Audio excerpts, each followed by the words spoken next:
Bonjour à tous, à toutes et aux autres. Aujourd'hui, c'est en tant que sexologue et plus particulièrement en tant que thérapeute de couple que je vous parle de cette classification qui vaut ce qu'elle vaut, bien sûr, sur les différents modes de fonctionnement des couples. Donc, on en distingue 5. Le premier, c'est le type dit couple bastion. C'est-à-dire ce couple, il fonctionne un peu selon le modèle des années 50, où chaque personne a un rôle bien défini. En général, ce sont plutôt des couples hétérosexuels. Donc l'homme a un rôle bien particulier qui est d'aller à l'extérieur, gagner de l'argent, s'occuper des choses comme le bricolage, la pelouse, etc. Et la femme a un rôle plutôt à rester à l'intérieur, s'occuper du ménage, de la maison et des enfants. Ce couple, c'est un couple qui n'a pas beaucoup de relations avec le monde extérieur et c'est un couple qui évite les conflits. Une sorte on essaye de faire en sorte qu'il n'y ait jamais de conflit dans le couple. Et c'est donc un couple qui présente la difficulté principale de ce couple, c'est que tout est prévisible, chacun a son rôle, tout est bien huilé, bien organisé, il n'y a pas de surprise, il n'y a pas de conflit, et on tombe très très vite dans l'ennui parce que ce couple ne se nourrit pas de l'extérieur. C'est un couple qui sort assez peu, à part des sorties en famille ou des choses comme ça. Mais c'est pas un couple qui a une relation avec le monde extérieur. Donc la routine va vite devenir pesante et le fait que chaque personne soit enfermée dans des rôles bien codifiés, ça peut aussi devenir pesant. Le deuxième type de couple, on appelle ça un couple cocon. Alors ça, c'est un couple qu'on peut voir même encore maintenant, hein. C'est un couple qui est très fusionnel. Ce couple-là, c'est pareil, il est beaucoup à l'intérieur, il fait pas beaucoup d'échanges avec le monde extérieur, mais à la différence du couple bastion, il n'y a pas de rôle prédéfini à l'avance. Ils peuvent négocier, choisir qui va faire quoi en fonction des circonstances, des besoins, etc.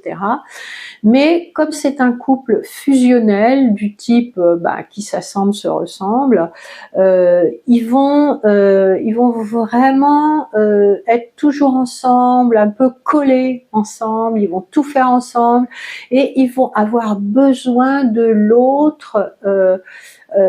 Comme identifiant, c'est-à-dire je suis le mari ou la femme de, et ils font rien l'un sans l'autre, ce qui fait que ça va devenir difficile de s'individualiser à l'intérieur d'un tel couple. Et le problème principal, c'est probablement la dépendance affective, c'est-à-dire chacun des deux personnes a une grosse dépendance affective vis-à-vis de l'autre, ou parfois c'est une seule personne qui a une dépendance affective. Le troisième type de couple, c'est un type de couple qu'on voit beaucoup à l'heure actuelle. Il est assez, comment dirais-je, il a le vent en poupe, on va dire. C'est le couple associatif, hein, c'est-à-dire que ce sont deux personnes qui ont en même temps leur indépendance, leur individualité et qui communiquent beaucoup l'une avec l'autre et qui vont discuter. Pour eux, c'est important de pas toujours être d'accord, ça alimente les discussions, ça alimente les conversations et ils vont beaucoup à l'extérieur pour se ressourcer, ils vont vraiment enrichir le couple avec des expériences qu'ils vont faire à chacune de leur côté, que ce soit des sorties entre amis, des expos, des activités, des formations, etc. Et ce modèle de couple-là qui est assez tentant parce qu'il y a en même temps beaucoup de communication, beaucoup de négociation, et en même temps d'autonomie et d'individualité. Ce couple-là, il faut qu'il fasse attention à gérer cette balance délicate entre ce qui est fait en couple et ce qui est fait en individuel, trouver un équilibre pour nourrir quand même le couple, et puis aussi comment bien gérer les conflits. Le quatrième type de couple, c'est ce qu'on appelle le couple compagnon. C'est-à-dire que chez eux, il va y avoir des projets qui vont un peu comme les compagnons du devoir, ils vont avoir des projets ensemble, soit des projets pour travailler ensemble ou pour faire des choses en commun, et chez eux il y a aussi beaucoup de sécurité et en même temps beaucoup d'ouverture.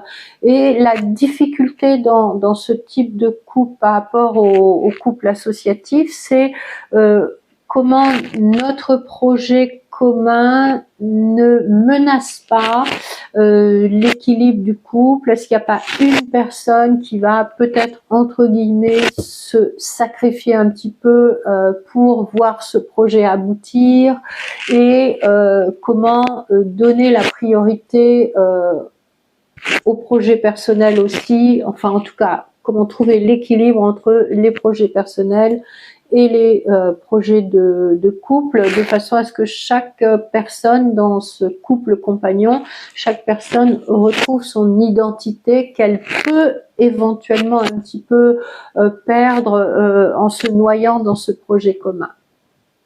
Et enfin, le dernier couple, qui est ce qu'on appelle le couple parallèle, on dirait de nos jours, on dirait plutôt le couple colocataire, c'est-à-dire que ce sont des personnes qui vivent l'une à côté de l'autre.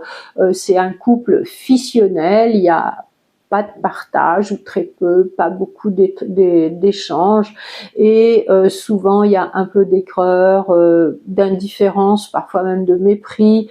C'est ce qui arrive quand on a une sorte d'arrangement, un arrangement de couple, quand le couple est en fin de vie ou quand le couple a un intérêt autre que affectif pour rester ensemble, et donc c'est un couple en fin de vie, si je puis dire. Donc la question qu'il faut se poser, c'est est-ce que c'est vraiment ça que vous voulez, et si ça vous convient, c'est ok, il y a vraiment aucun jugement là-dessus, ou si c'est quelque chose dont vous souffrez, et à ce moment-là, il vaut mieux sortir de ce couple. Alors bien évidemment, tout ça c'est des modèles, ça ne correspond à rien de très...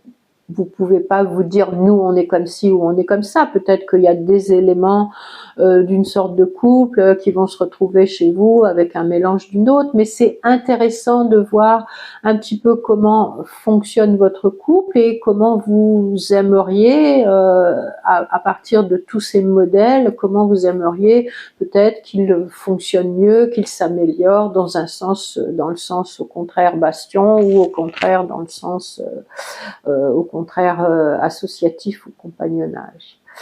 Voilà, merci de m'avoir écouté. Si vous avez aimé et si c'est ok pour vous, partagez, likez, abonnez-vous. Je serai toujours ravie de discuter avec vous en DM, bien évidemment. Et vous pouvez jeter un coup d'œil sur mon site de sexothérapie à partir des liens dans la bio. À bientôt.